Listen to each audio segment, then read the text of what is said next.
Good morning. I'm now in Eastbourne.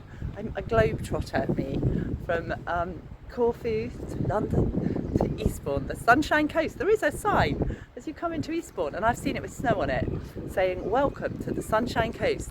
Anyway, I'm going to meet Matt again. Matt, who you met a few weeks ago. So I'm looking up the road because I'm looking for him, but he'll be here soon. Matt says he likes this shot. Well, you can't actually. You can't see my face. God, don't you see this, can you? I like the view. This is my aura. I like the Pure view gold. in the background. Yeah. Now you've met Matt. Hello. We ran and you were just recovering, and you were. That's right. You were getting fit enough to run 10 miles with me. That's been the plan. Are you fit enough to run 10 miles? Well, let's see. I ran 8. Was it 8 we ran last time? No, it wasn't. It was 7.5. Thought so. But I've run 8 last week. Oh, you've run 8. I've run 8. Oh, very good. And today I'm thinking let's step up to 10. Let's do it. Let's see. And we're going to have a conversation about creative visualization because it's something that I started practicing when I was 16, and when I first read Jonathan Livingston Seagull. Jonathan, any of you who've read Jonathan Livingston Seagull, it's about a seagull who does amazing things, and he's more than a normal gull. Anyway, he said your whole body from wingtip to wingtip is nothing more than thought itself in the form you can see. When you break the chains of your thoughts, you break the chains of your body too. And that was my philosophy, and it still is. Love that. Let's go. Let's go.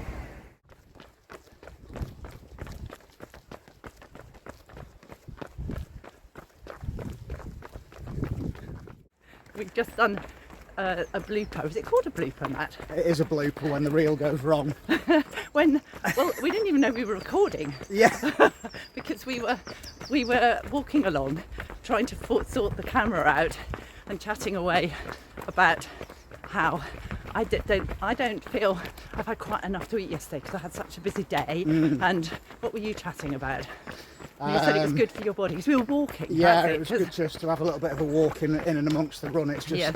nice and relaxed, isn't it? But- and not pressured. Yes, but I don't Not that you think. pressure me anyway, Julia, but just to be clear, well, Julia is running fitter than me, so it's like running with a greyhound. But I don't think we'll put that bit in the film because not that it's anything we're trying to hide, but it was a not meant to be filmed bit.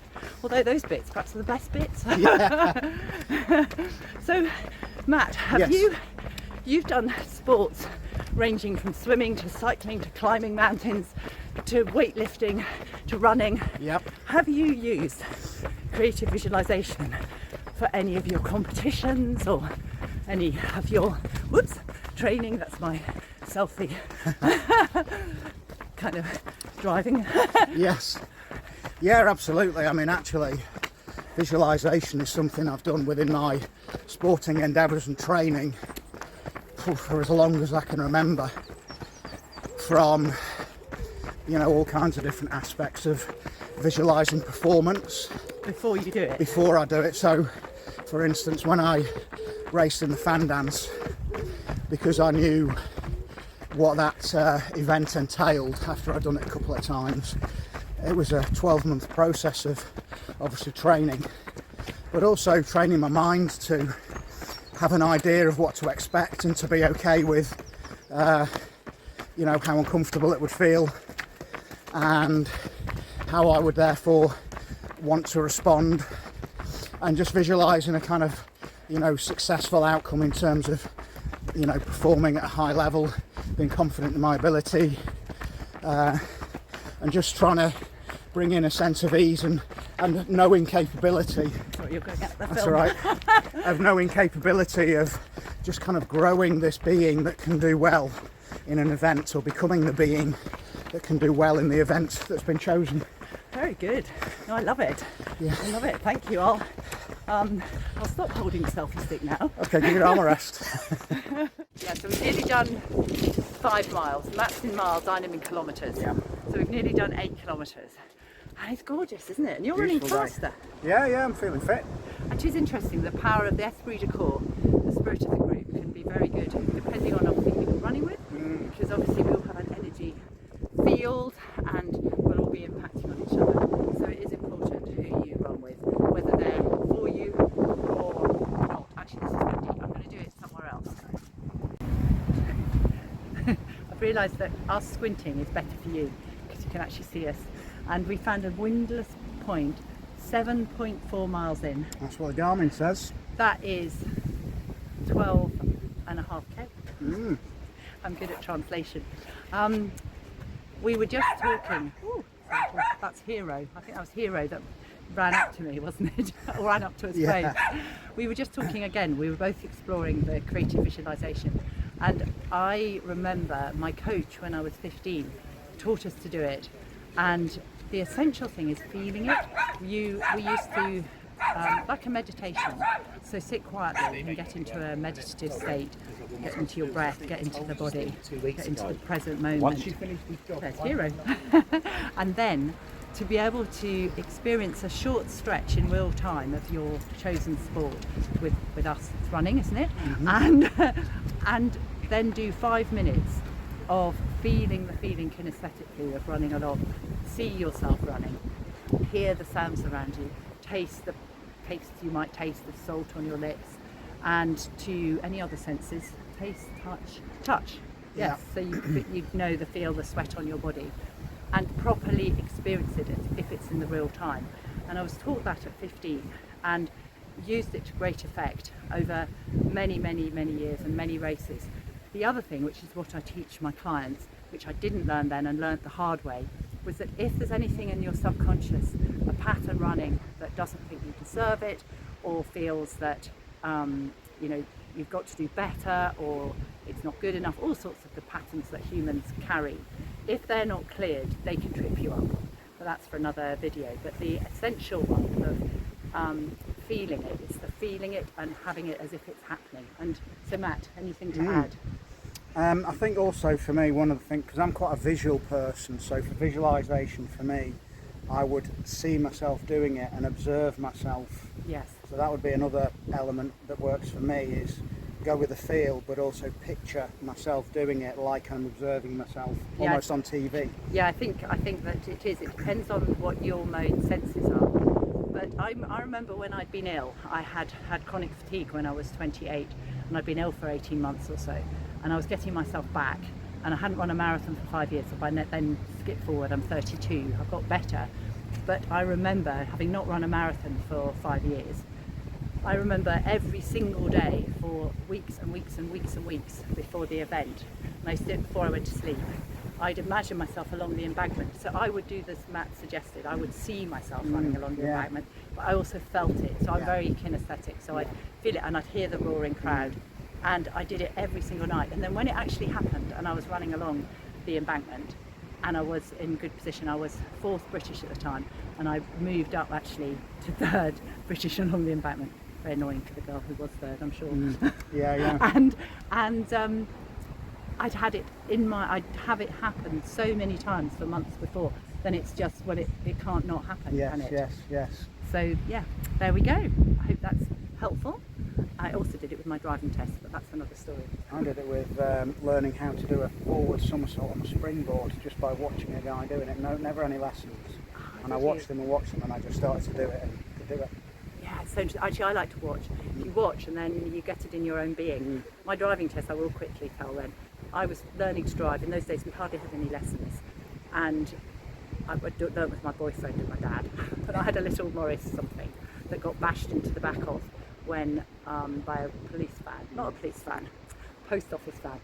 Hadn't have a car to practice on. So because I had no car to practice on, and I had my test coming up, and I had one lesson before my test, but nothing. I used to lie in bed every night and visualise 3-point turns and reverse parking and all the things you do in driving tests. Yes. And I passed, 17 years old.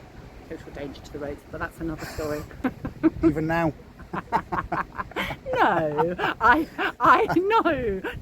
don't. Somebody asked me the other day if I've ever been driven by Julie. I said no. I think it might have been Tim.